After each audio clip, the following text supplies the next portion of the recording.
everyone, welcome to Girls Can, a series of podcasts created to help educate and inform young women throughout the world. Our goal is to empower and inspire the next generation because the girls of today become the future leaders of tomorrow.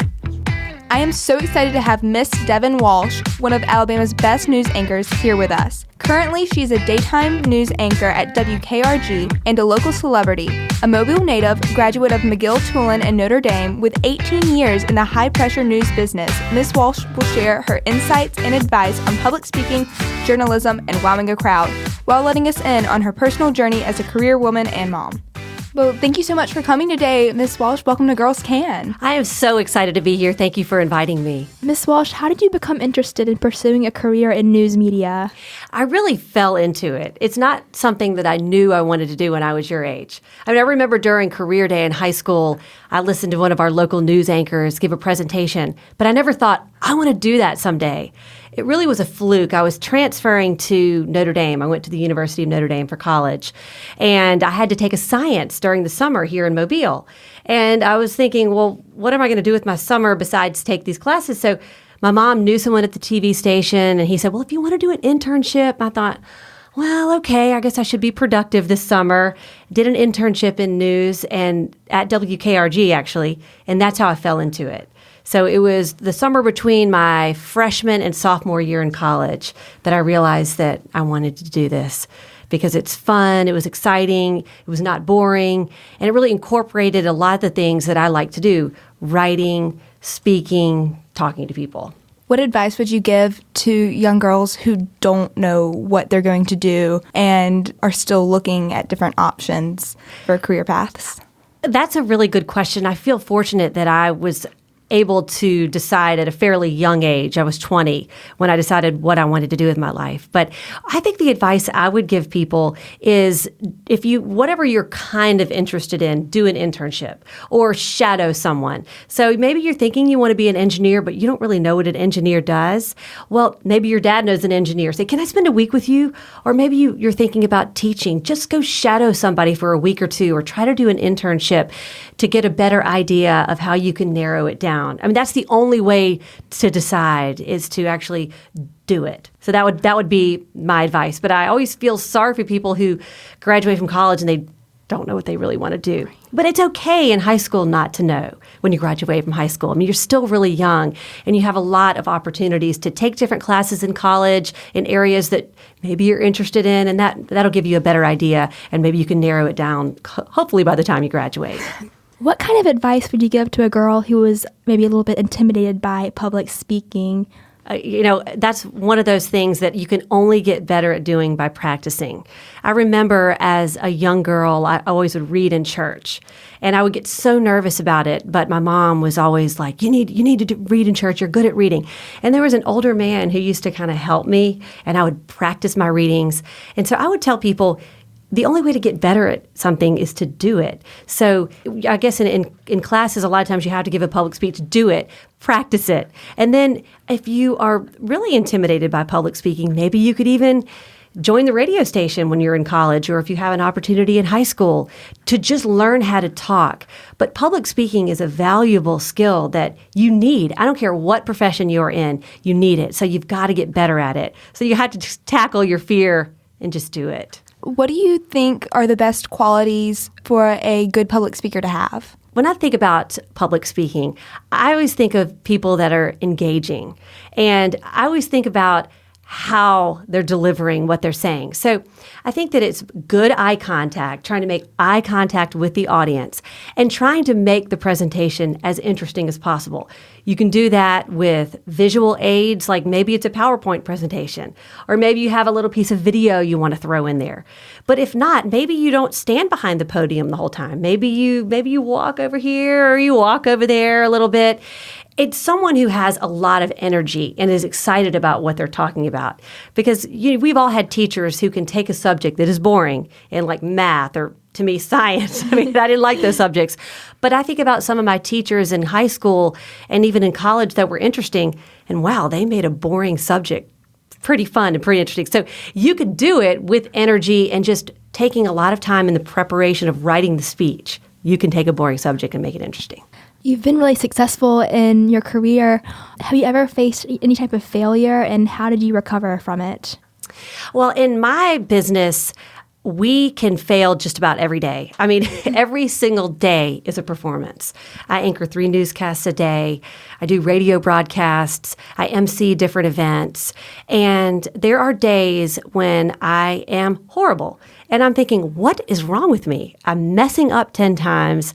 Or I do a live shot and I forget what I'm talking about and I have to recover from it. I think it's all in the recovery. And so I laugh these days. If I mess up, I just try to keep going. Just keep going, act like it didn't happen. But we all face failures. Or sometimes I didn't do a good job on a story, and my boss is like, that was horrible. You did a really bad job on that. Or I write an article for the website, and he doesn't like it, and I have to rewrite it. I just kind of try to do the best I can and then move on and not try to dwell on it. Because in my business, we have the opportunity every single day to leave yesterday in the rearview mirror and just kind of focus on moving forward and trying to get better. It must be really nerve-wracking going on live television. How do you manage your anxiety? It's definitely gotten better through the years. I've been doing this now, I hate to admit it, but 18 years. So I'm 40, and I started when I was 22. So I have had a lot of experience, and I think experience makes everything easier. But I still get nervous occasionally when we have breaking news and I'm having to talk for hours on end. I have no script. I don't know where it's going to go as far as how the situation is going to unfold if it's breaking news. I had that this morning. We were talking about a live police chase in Houston. And they said, hey, we're talking about a police chase, go. And they pulled up a live picture, and I had to ad-lib. And I was a little bit nervous because I didn't know how it was going to end. I didn't know the highway. I didn't know the situation. And I just had to sink or swim and just kind of made it happen. Nerves are involved, but I think once you do something enough times, you just get used to handling the nerves. And when you guys were asking me about public speaking and what advice I would have for young girls, I think the best piece of advice I could give for public speaking is preparation. Anytime I speak to a group, I had to MC a banquet Monday night for the Mobile Fire Rescue. I've got to MC another big event this Saturday night. It's a Dancing with the Stars event. Mm-hmm. And let me tell you something. I am prepared. I don't just show up and just start talking. I mean, I can do that occasionally, but I have spent time beforehand making sure I know what I'm talking about. So while it might look like I'm spontaneous, I am a preparer, and I always have been in high school, in college. So that is the best defense against nerves, is to know what you're talking about. How do you prepare for completing these tasks? Well, as far as a newscast on a day-to-day basis, I read the newscasts. I know what the stories are about so that I'm not surprised. Occasionally, I am surprised because we have breaking news and I don't know what's going to happen, but I know what we're going to talk about. If we're doing a big New Year's Eve broadcast or Mardi Gras, I have prepared. I know what the lineup of the floats is. I know what I'm going to be talking about. And I think that is, people always say, wow, you're just so spontaneous. And I go, oh no, I have planned my spontaneity. I know where I'm going. I know what I'm talking about. Do you have a favorite book that you would recommend for young teenage girls to read? Well, when you asked me that question earlier in the week, I was thinking, I could not tell you what I read in high school, but I ran across a children's book that I was given when I graduated. It was a Dr. Seuss book, Oh, the Places You'll Go. Oh, I've read that book. Have you read that book in a while? I haven't read it in a long time. Since you were probably a little girl. Right. And my children love the book because there's a little character in it who's yellow, and they like to just find his picture on each page. That's all they like to do. But when I was reading it out loud the other day, I thought, what a great message in this book. And it's basically that you can do anything you want. I mean, it is so exciting. You are in such an exciting time because you have so many resources at your disposal. So I would read that book and just know that whatever you set your mind to, you can do it. There's no one stopping you. That book that was written decades ago, it is still true today. So I would read it. I would kind of laugh at the Dr. Seuss, just the way it rhymes. But the fact is you can move mountains. You really can. It's just all up here in your head and how you're going to pursue your dreams. Back to my previous question that I completely forgot. body language. How do you use body language to benefit you? Because I know sometimes you're speaking, and especially me, I start to slouch. I'm trying to work on my posture, but what do you do, tips for body language? Well, I always think that posture is really important. I actually have metal rods in my back from scoliosis when I was in 8th grade. So they're like a foot long, each one of them in my back. So the joke is that I really can't slouch even if I wanted to. But I think that standing up straight is really important. And it's so funny because we always have a lot of new reporters asking, what do I do with my hands? And I always say, if you're prepared and you're thinking about what you're saying, your gestures will come naturally. If you're worrying about your gestures, then you're not focused enough on what you're saying. So I would spend the preparation with the words that are coming out of your mouth. That's what's up here in your brain, and your hands will do whatever they're going to do naturally. And if you feel like you're kind of using your hands too much, just kind of, if you're standing up, just kind of keep them by your side. But I talk with my hands. And to me, your hands can add to your expressions of what your face is showing. And so I think using your hands is okay. I do it. People always laugh at me. You talk with your hands. But I'm telling you, I have something important to say, and I'm using my hands to tell you as well as my voice. So I wouldn't worry so much about your hands, because if you get excited about something that you're talking about and you're using your hands, that's just adding to the overall presentation. How do you balance different aspects of your life? How do you balance work with your family life? It can be a real challenge in my field. And people always say, should I go in broadcasting? And you have to really love it, because it's very time consuming. We have managers who want you to be 24/7, sleeping with my old boss said, you have to sleep with your phone on your pillow, which I did not do, by the way. But it can be a challenge. But I have 2 children at home who, they don't care what my day was like. They are just waiting for their mom to come home. So I can switch it on and off. When I get home from work, I've got my workout clothes on in about 30 seconds, and I've got my hair in a ponytail, makeup off, and I am mom, because I realize that is my most important job, is to be a good mother. But at the same time, I do want to be fulfilled, and I am fulfilled by my job. So I just try to balance it the best I can, but it is something that you want to think about as young women when you choose a career.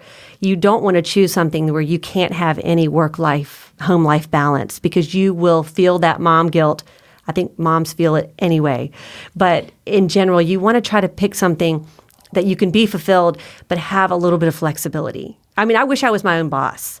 I always tell my kids, I want you to do something where you can be your own boss. If you could do that, I think that would be the ultimate, to where you don't have to work for a corporation. You could just do your own thing. And that's something to really think about, because I wish I had a little bit more time than I have, but I just do the best that I can. What do you think the most rewarding part of being a news anchor is? What I find really rewarding is the fact that, A, it's challenging. I love a challenge. Every day, I don't know what's going to happen. I don't know what I'm going to walk into.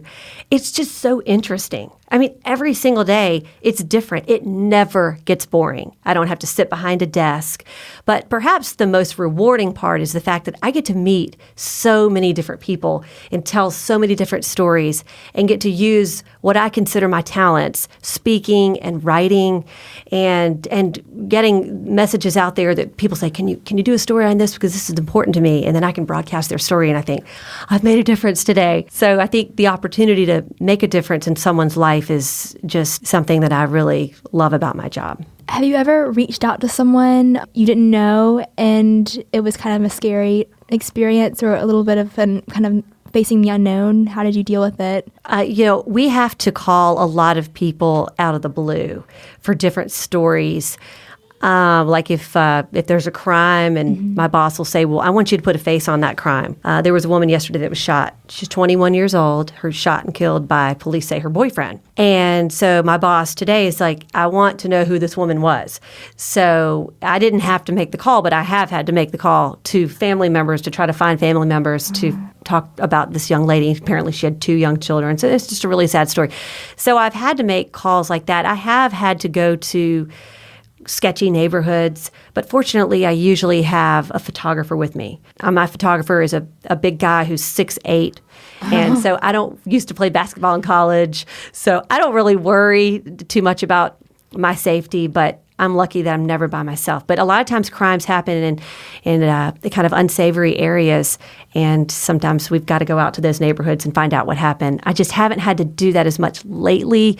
At 10 o'clock at night, I haven't had to go cover a murder in a drug area, but I have when I was younger. And I remember one time my photographer said, "Don't tell anybody, but I have a gun in the glove compartment." I'm like, "What? Oh, you have a gun?" He said, "Just stay close to me." And I'm going like, I could die. I don't want to die over this drug murder, So, I mean, I'm not laughing. That's not funny. But I mean, you realize sometimes, like, what am I doing? Where am I going? Why am I putting my life at risk to tell this story? That's just part of the job sometimes and what we do. But I don't do that as much anymore, but I have done it early on in my career. What was the most difficult interview you've ever had, and why was it difficult? I was thinking about that. I guess difficult it can be described in a couple of different ways. I mean, I think it's sometimes difficult to interview politicians because they want to weasel their way out of a particular subject. If you want to ask a direct question, they don't want to answer it. And I was always raised in the South to be polite. And so sometimes it's hard for me when a politician is really nice to ask those tough questions. So I sometimes find it difficult, more difficult than some people. They're like, "What's your problem, Devon? That's your job." I go, "I know, but he's so nice. Do we have to ask him that?" But it's also difficult to interview a parent who's lost a child. I mean, anytime I have to do that, and now that I have children, I mean, it's hard for me to keep it together. And I've had a couple of instances where I had to stop the interview and actually say, "Excuse me a second," and I'm wiping tears away because it just breaks my heart. And I think those are the hardest for me now because my children are my world. Yeah, but I do it sometimes and just try to do it the best I can. What news anchor or news person inspires you? I mean, I have some great people to look up to. I think early on, I loved Katie Couric. Do you guys remember when Katie Couric anchored the Today Show? Yes, I vaguely do. So she was the anchor of the Today Show when I was growing up.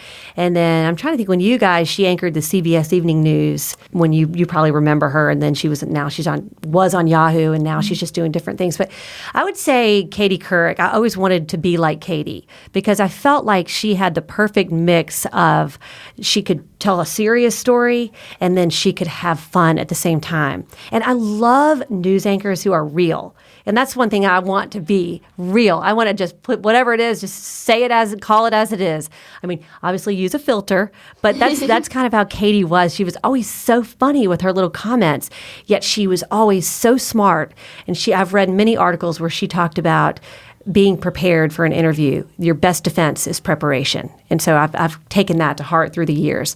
And I always admired her after her husband died. She really was a proponent of getting a colonoscopy because he died of colon cancer. So she took this huge national platform and made so many people aware of the importance of colon screening. So I admired her.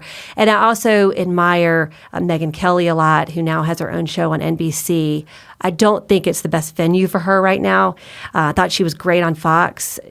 I'm getting used to her on NBC. She's on in the morning. I'm not used to seeing her do fluff news. But she, to me, is just smart. And I always think, I want to be smart like Megyn Kelly.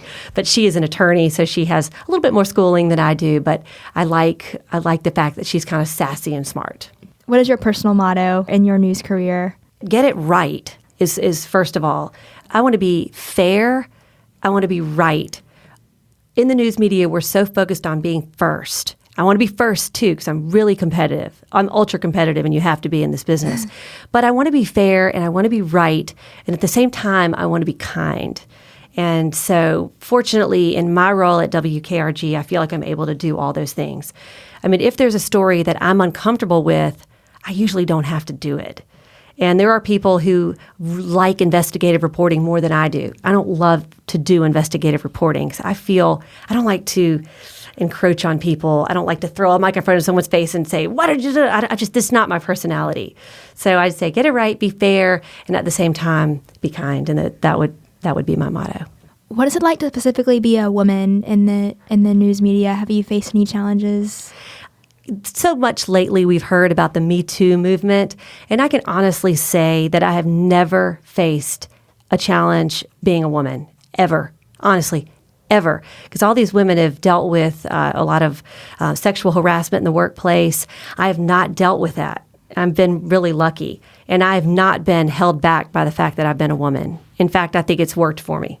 I think that what people say that they like about me is that I am fair, but yet I have a softness about me that they like. So it's worked to my advantage. I've been very, very lucky. I've never faced anything that I would consider has been, if I'd been a man, that wouldn't happen to me. No. I don't take it from anybody either. I mean, I'm pretty strong as far as in this business, you have to have really thick skin. You hear a lot from viewers, I don't like your hair, I don't like this, I don't like that, I don't like your clothes, why'd you do that? And so I've learned to defend myself.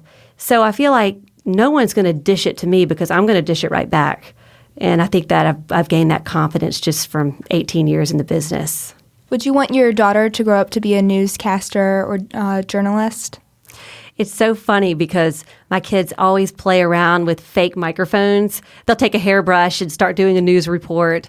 And my son actually loves to watch the CBS national news early in the morning. I mean, every day he's got the news on at 7 a.m. and he'll go, North Korea's bad, right, Mom? I'm not kidding. He's 10 years old. Now, my daughter is 6 and she has a huge personality. But if I could choose their career, I don't think I would choose TV news. And I feel like my career path has been so wonderful. I've been so lucky. I just don't know how anyone else could be as lucky. And just timing, I've been promoted through the years because someone left. My timing couldn't be better. And I think now young journalists are having to do so much more. They have to shoot their own video. They have to go to these bad neighborhoods by themselves. These young ladies, doesn't matter, man, woman, doesn't matter. You got to go cover that story, go. And so they're shooting their own video. They're editing their own story. They're writing their own copy. And I just think it's very, very stressful. And if I could advise my children, I would say, don't do it now.